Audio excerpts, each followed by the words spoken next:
Farm Week is a production of the Mississippi State University Extension Service. Today on Farm Week, there are more details this week about a company that plans to invest $1 billion in Mississippi to make bioproducts from wood fiber. Some clothes designers of a sort visited the cotton fields recently at Mississippi State University. Find out what will be in style in cotton. In southern gardening, the sun coleus. It has it all, color and the ability to stand up to the heat of the 2011 drought. In the markets, private analysts see less corn and more beans ahead of Monday's crop report, as some cattle traders see less reason for gloom and doom. In the feature segment, the Elizabeth A. Howard 4-H Therapeutic Riding and Activity Center in West Point, Mississippi. This center is helping disabled youth to make remarkable progress, and it's all due to one small girl. In 2003, Elizabeth Howard started riding with us, and her parents saw her close her right hand for the first time in her life on the back of a horse by clamping the saddle horn. And the next week, the dad came and said, "I want my child to ride more."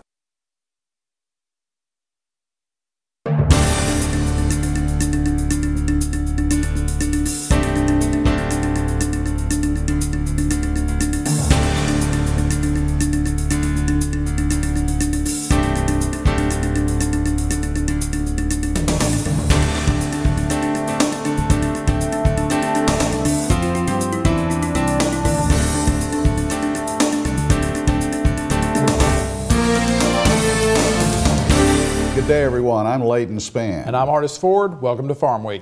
The Mississippi legislature did pass a $100 million incentive to lure a company to the state that will make its bioproducts from wood fiber.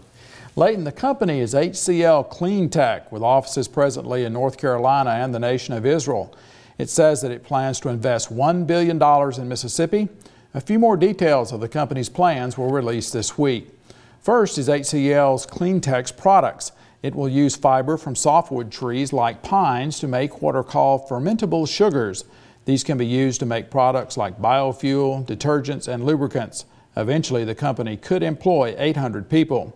HCL Clean Tech says that it will build its headquarters at Olive Branch and then a pilot processing plant at Grenada. These could be open sometime in 2013, according to the Clarion Ledger. Large commercial-scale production plants will be built in Natchez, Boonville, and Hattiesburg. The Natchez Democrat reports the plant there will open in 2015, Boonville in 2017, and the Hattiesburg location in 2019. Natchez area officials estimate that the plant there alone could use 1 million tons of softwood a year. That's about 37,000 truckloads. Cotton scientists from across the nation and around the world focused their attention recently on the Mid-South. More than 120 men and women took part in the Cotton Breeders Tour, sponsored by Cotton Incorporated. I caught up with the tour in Starkville. You may not know it, but these men and women affect what you wear and how much it costs. They're on the Cotton Breeders Tour. Not surprisingly, their jobs are to breed new varieties of cotton. How well and quickly they do their jobs affects how much it costs to grow cotton and the pesticides needed to do it. The Breeders' Tour meets every other year during the odd years, and they tour a different part of the U.S., 5 different regions, and this year they ended up in the Mid-South. The tour visited Arkansas, Louisiana, Mississippi, and Tennessee this year. The tour's goal is to build relationships and improve the cotton varieties grown by farmers. Consumers benefit if the breeders' work results in lower production costs, better fiber quality, and less pesticide use. I've made most of these cotton breeding tours over the years, and it's really very important for a cotton breeder to see how cotton grows in the various areas of the U.S. because varieties now are expected to be adapted over a wide range of states. One of the tour stops involved a first-of-its-kind project at Mississippi State University. Working with the U.S. Department of Agriculture, MSU is using genetic testing to speed up the search for natural resistance to reniform nematodes in cotton. In 2006 alone, MSU estimated these root parasites cost Mississippi farmers almost $88 million.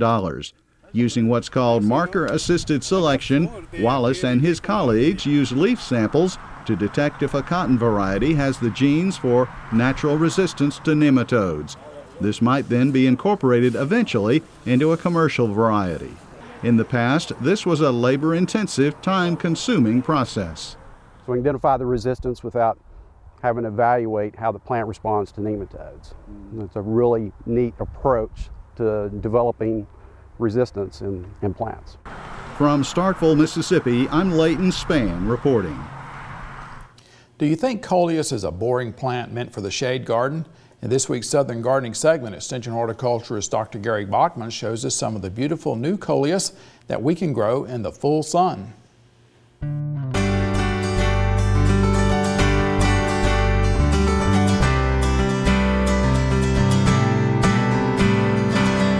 Coleus has moved from being an obscure shade plant to a popular plant that thrives in our Mississippi summer sun.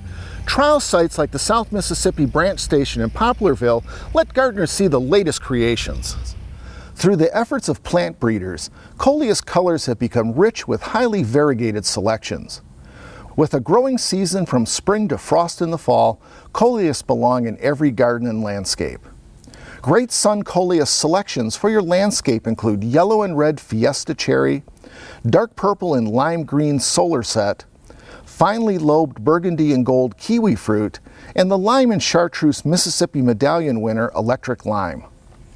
While most coleus have an upright growth habit, there are some selections that have a spreading growth habit like Trailing Rose, with burgundy leaves and chartreuse colored edges.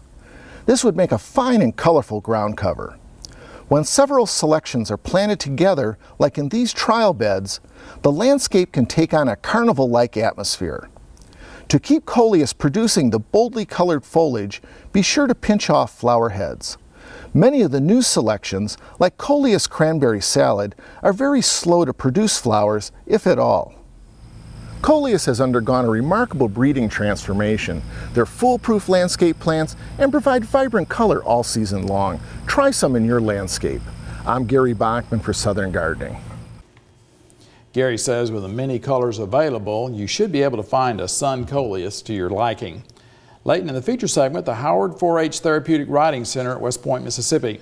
It shows disabled young people are no different than anyone else. Get them involved with animals and amazing things happen.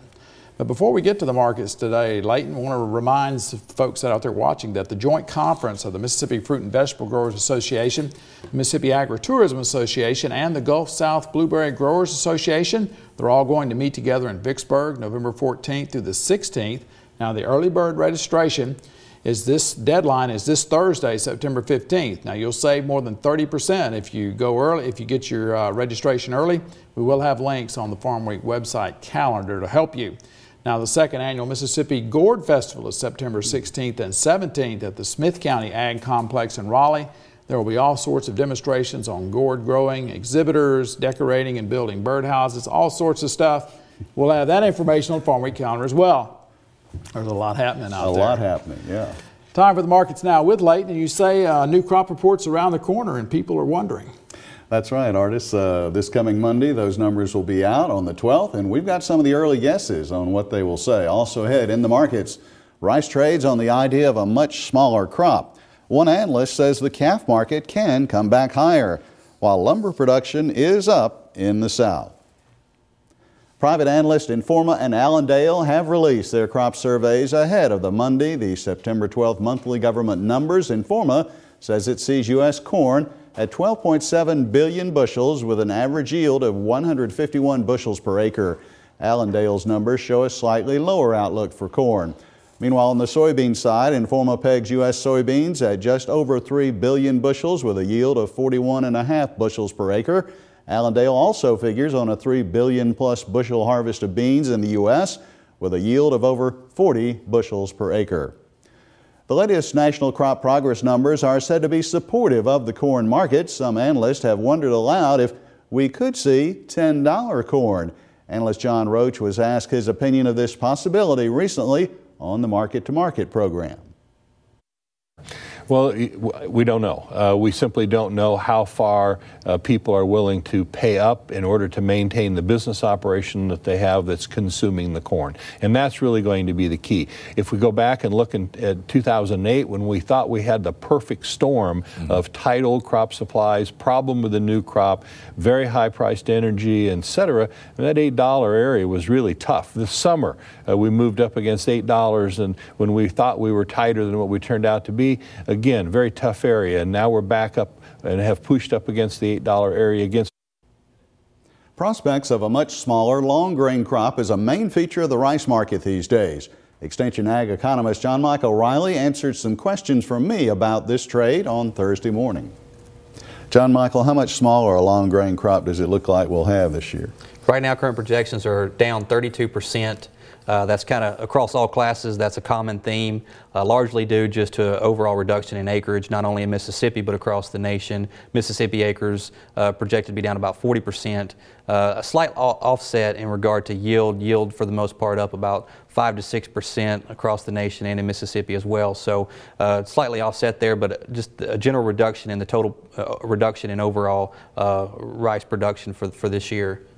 Well, as the month of September began, we kind of had a series of contract highs as far as rice, and then some of the air came out of the market. It has. A lot of this has to do with weather conditions. The Mississippi's crop progress report shows that 66% of the crop for this year is rated good and excellent. That's down quite a bit from last year, down from 80% from a 5-year average. And if you go across the river into Arkansas, where the bulk of the rice is grown, they're sitting at 52% good and excellent. So a lot of these dry weather conditions that took place, that is currently grappling Texas and Oklahoma, has crept over into Arkansas and is having an impact on that crop. And then also the flooding that took place earlier in the year did impact the planted acres and the overall condition of the crop as well. So a lot of this is being priced into the market. Well, obviously, any lingering question about size of the crop will be answered here as the harvest wraps up in Mississippi and elsewhere. Is the price picture likely to change? Is the market reaction likely to change when those numbers are really known? Well, it will. If it's anything outside of what we currently expect, it definitely will have a shape that price picture. Right now, we got some rain over this past weekend, which is right in the midst of rice harvest, so there could be some issues that we're having to deal with in that respect. But right now, prices have come up about $4 a hundredweight since the 1st of July, so that's a large price move for the most part. It's been a positive price move, but unless something drastically changes, I think that the price we're seeing right now, given that we're in the midst of harvest, is likely to be the one that continues to roll forward. One more quick question. Export demand, how has that been for rice? Off a little bit from 2010, down about 14% from last year, but we've just over the past couple of weeks, we've seen a weakening of the dollar, which has helped the export market as well. Well, we go to the dairy for this week's trivia quiz on Farm Week, and here's the question. How many gallons of water does a dairy cow drink per day? 5 gallons, 10 gallons, 20 gallons, or 35 gallons? I'll tell you the answer a bit later in the broadcast. We're going to pause now for a short break on Farm Week. Coming up, we'll look at the calendar in the second part of the markets. Leighton Spann reports on calf prices and that U.S. lumber output is up. In the feature segment today, the Howard 4-H Therapeutic Riding Center at West Point, Mississippi. It's making a difference for many because of one young girl.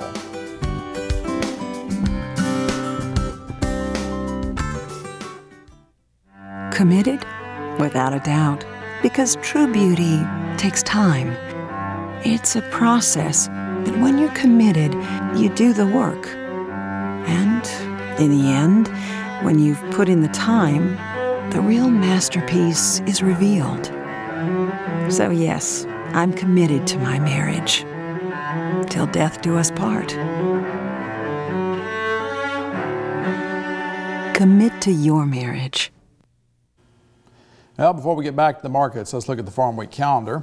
The joint conference of the Mississippi Fruit and Vegetable Growers Association, the Mississippi Agritourism Association, and the Gulf South Blueberry Growers Association takes place in Vicksburg November 14th through the 16th. Early bird registration, however, it ends on September 15th for this meeting. The early registration fee is $75. The fee after September 15th is $100. It's $110 if you register at the door. We will have a link to the online registration site and the Farm Week website calendar. Timberland owners should check out the Are My Pine Trees Ready to Thin workshop. It takes place Thursday, September 15th at the Marshall County Fairgrounds in Holly Springs. Costs $20 per person. This includes materials, refreshments, and lunch. You will need to wear your woods clothes because you will get some actual field experience on determining if your pine trees are ready to thin. Please pre-register by September 12th for this workshop. We will have a link to the registration form. Go to our Farm Week website at farmweek.msucares.com for information on these and other events. Now check out this Farm Week snapshot.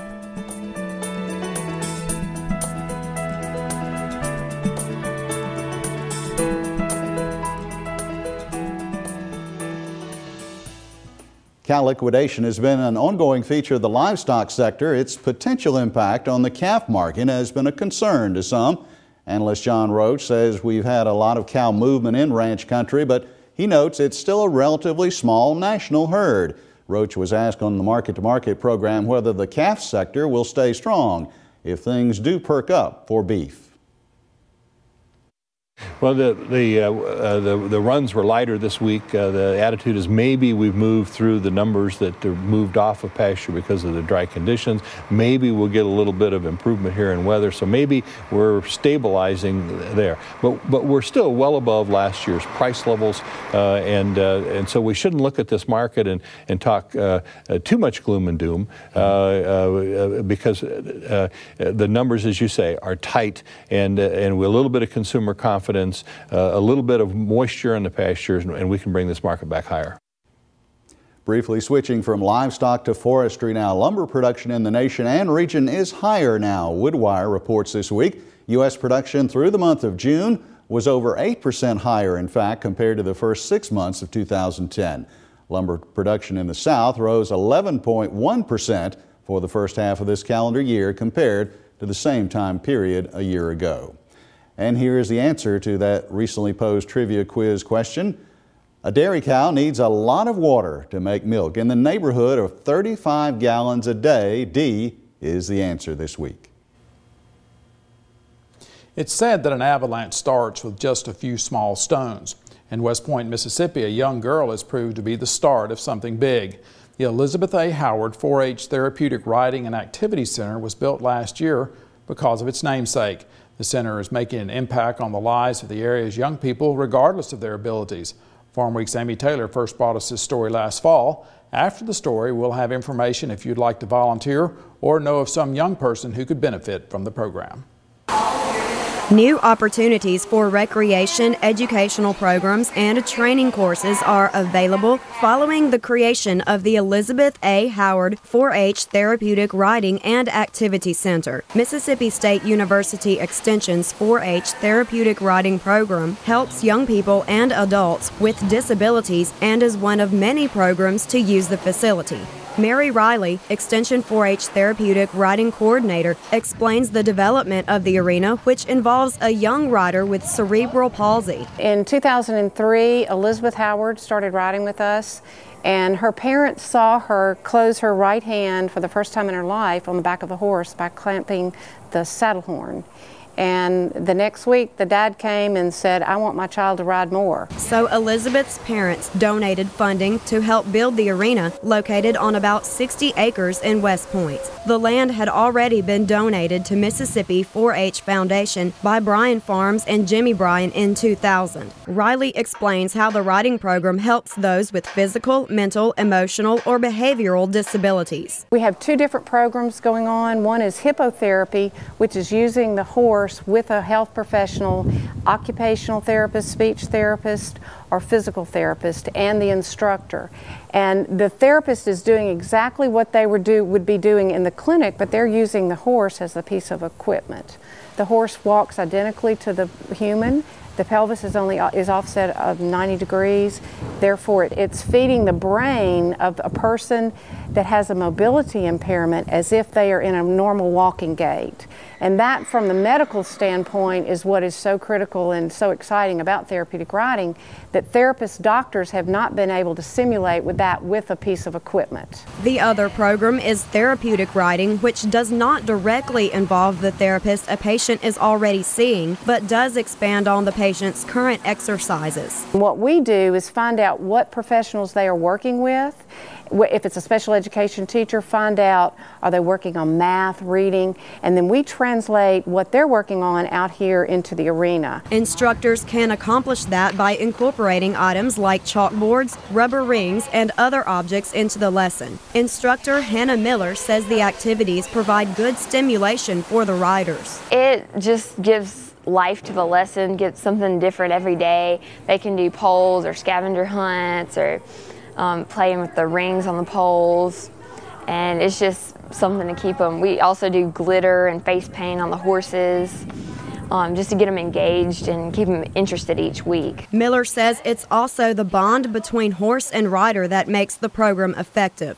She claims becoming a therapeutic riding instructor was no easy task. It was a lot of work. I had to do several tests, and then we had a week where we did workshops and we got our actual certification. The test involved a riding test where we actually had to ride and do a certain pattern.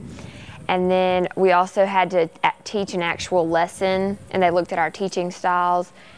And then of course there was online tests. You also have to do 25 hours of volunteer work, as well as the actual 5-day workshop and training. Miller says she's glad to be part of the program because it relates to her career aspirations in occupational or physical therapy. In addition to therapeutic riding, the facility is available for many other activities. MSU Extension Clay County Director Donna Clyte describes other uses for the riding center. We will also be able to offer activities to 4-H youth in activities that they can prepare for their 4-H competitions.